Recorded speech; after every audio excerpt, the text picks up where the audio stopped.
महाभारत के इस महान युद्ध में एक ऐसा योद्धा था जो सिर्फ 3 बाणों से पूरे युद्ध को एक पल में समाप्त कर सकता था। बर्बरीक, भीम और हिडिंबा का नाती एक ऐसा धनुर्धर था जिसके शौर्य और शक्ति से खुद भगवान कृष्ण भी चिंतित हो गए थे। सोचिए, एक ऐसा योद्धा जो कहो तो कौरवों को जीता दे या एक पल में पांडवों का अंत कर दे।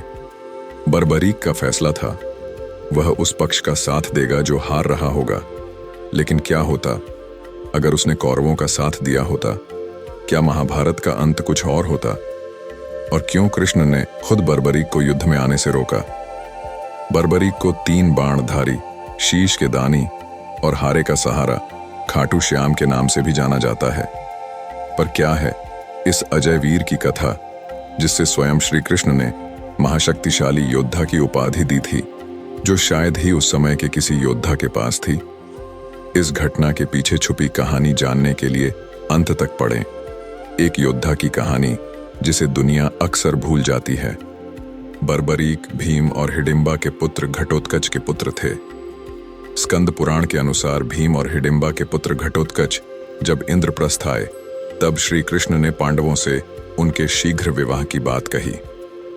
श्री कृष्ण ने मूर दैत्य की पुत्री, वीर और बुद्धिमान मोरवी को घटोत्कच के लिए सबसे योग्य वधू बताया। मोरवी की शर्त थी कि वह उसी वीर से विवाह करेगी जो उसे शास्त्र और शस्त्र दोनों में परास्त करे। घटोत्कच श्री कृष्ण द्वारा दीक्षित होकर मोरवी के महल पहुंचे।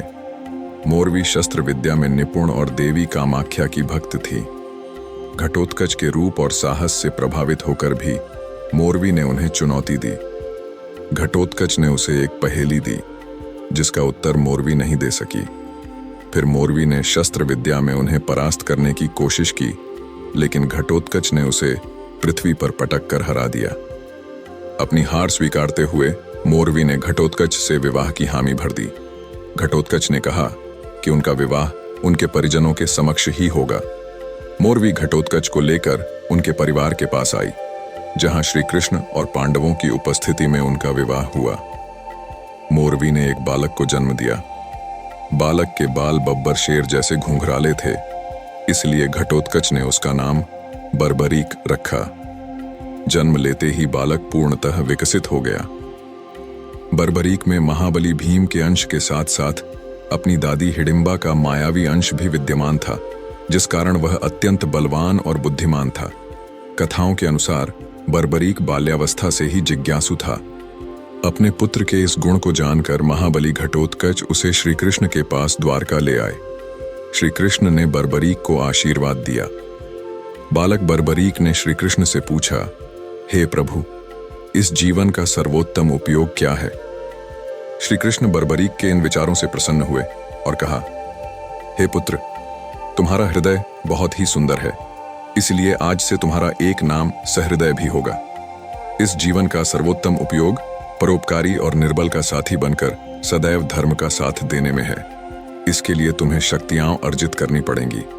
इसलिए तुम महिसागर क्षेत्र में सिद्ध अंबिकाओं और नव दुर्गा की आराधना कर शक्तियां प्राप्त करो। भगवान श्री कृष्ण के आदेश से बर्बरीक ने महिसागर क्षेत्र में सिद्ध अंबिकाओं की आराधना की। प्रसन्न होकर भगवती जगदम्बा ने वीर बर्बरीक को 3 बाण और कई शक्तियां प्रदान की।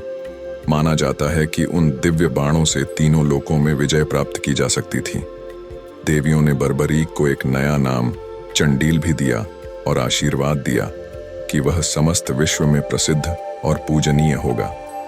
कहा जा सकता है कि बर्बरीक के पास ऐसी धनुर्धारी विद्या थी जिससे वह केवल महाभारत का युद्ध ही नहीं, संपूर्ण पृथ्वी का विनाश मात्र 3 तीरों में कर सकता था। लेकिन बर्बरीक को उनकी माता मोरवी ने यह सिखाया था कि सदा ही पराजित अर्थात हारे हुए पक्ष की ओर से युद्ध करना चाहिए, और वे इसी सिद्धांत पर महाभारत का युद्ध लड़ना चाहते थे। बर्बरीक युद्ध में सम्मिलित होने की इच्छा लेकर नीले घोड़े पर सवार होकर अपने 3 बाण और धनुष के साथ कुरुक्षेत्र की रणभूमि की ओर अग्रसर हुए। इधर भगवान श्री कृष्ण बर्बरीक की शक्ति से भली भांति परिचित थे। उन्हें डर था कि कहीं बर्बरीक के कारण इस युद्ध में कौरवों की जीत न हो जाए। इसीलिए भगवान श्री कृष्ण ने बर्बरीक को युद्ध से दूर रखने की युक्ति निकाली। सर्वव्यापी श्री कृष्ण ब्राह्मण वेश धारण करके बर्बरीक से मिलने पहुंचे। उन्होंने बर्बरीक की हंसी उड़ाई कि वह मात्र 3 बाण लेकर युद्ध में शामिल होने आया है। ब्राह्मण रूपी कृष्ण की बातें सुनकर बर्बरीक ने कहा, मेरा एक बाण ही शत्रु सेना को परास्त करने के लिए पर्याप्त है। यदि मैंने सारे बाणों का प्रयोग किया तो तीनों लोकों में हाहाकार मच जाएगा। इस पर श्री कृष्ण ने उन्हें चुनौती देते हुए कहा, अगर तुम सर्वश्रेष्ठ धनुर्धार हो तो इस पीपल के पेड़ के सभी पत्तों में छेद करके दिखाओ। बर्बरीक ने चुनौती स्वीकार करते हुए बाण पेड़ के पत्तों की ओर चलाया। तीर ने क्षण भर में पेड़ के सभी पत्तों को भेद दिया और श्री कृष्ण के पैर के पास चक्कर लगाने लगा। क्योंकि बर्बरीक की तीरंदाजी का पता करने के लिए भगवान कृष्ण ने चुपके से एक पत्ता अपने पैर के नीचे दबा लिया था। बर्बरीक यह बात समझ गए। उन्होंने मुस्कुराते हुए भगवान कृष्ण से अनुरोध किया कि वह अपना पैर पत्ते से हटा लें ताकि तीर अपना काम पूरा कर सके। इस घटना से भगवान कृष्ण को यकीन हो गया कि बर्बरीक जिस तरफ से लड़ें, दूसरे पक्ष की हार निश्चित है। बर्बरीक ने बताया कि वे अपनी मां को वचन दे चुके हैं कि वह हारे हुए पक्ष की तरफ से लड़ेंगे। ब्राह्मण भेष में कृष्ण ने बर्बरीक से उसका शीश दान में मांगा।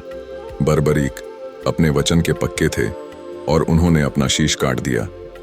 काटने से पहले उन्होंने कृष्ण से अपने वास्तविक रूप के दर्शन की विनती की और युद्ध देखने की इच्छा प्रकट की।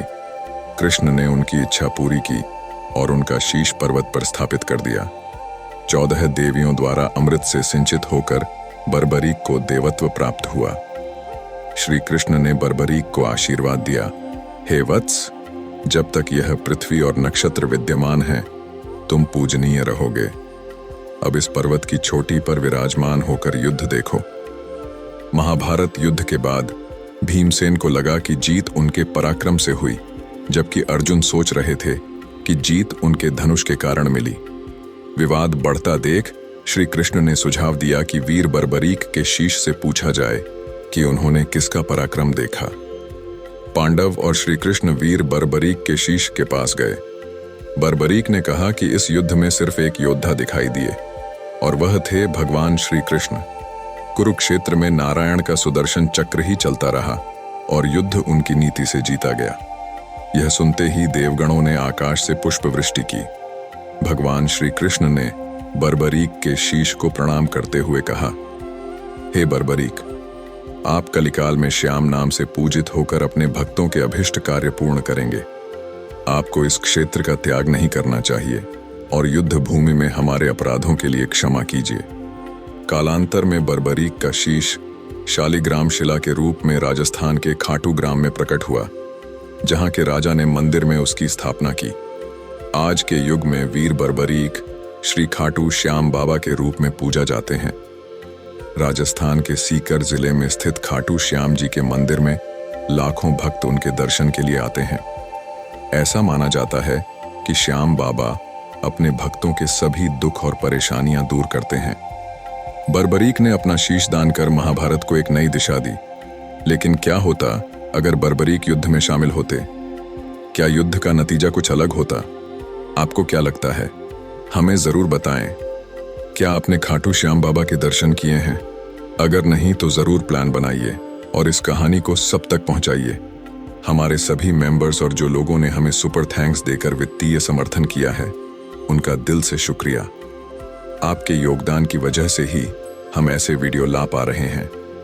जो लोग अब तक मेंबर नहीं बने हैं, उनसे विनती है कि आप भी हमारे चैनल को मेंबरशिप या सुपर थैंक्स के माध्यम से सपोर्ट करें, ताकि हम आपके लिए और भी इंफॉर्मेटिव वीडियो लाते रहें।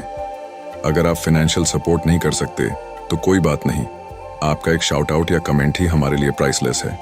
हमारा 500 कमेंट्स का टारगेट अभी भी अधूरा है, तो अपना कमेंट जरूर छोड़ें और इस मिशन का हिस्सा बने। वीडियो पसंद आए तो लाइक करें और चैनल को सब्सक्राइब करना ना भूलें। धन्यवाद।